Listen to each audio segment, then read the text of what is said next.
హరే కృష్ణ అండి అందరికీ. ఈరోజు భగవద్గీత యొక్క జయంతి. అందరికీ భగవద్గీత జయంతి శుభాకాంక్షలు.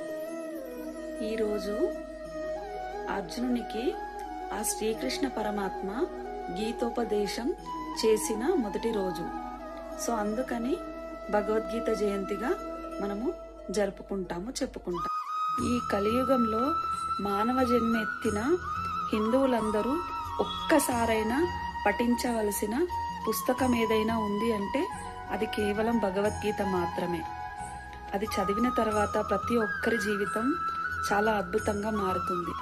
అలాగే నా జీవితం కూడా భగవద్గీత చదివిన తర్వాత చాలా అద్భుతమైన మార్పులు వచ్చాయి నా జీవితంలో. సో అందుకని నేను ఈ ఇన్ఫర్మేషన్ని కొంతమందికైనా షేర్ చేయాలనే ఉద్దేశంతో ఈ వీడియో చేస్తున్నాను. రాధే రాధే.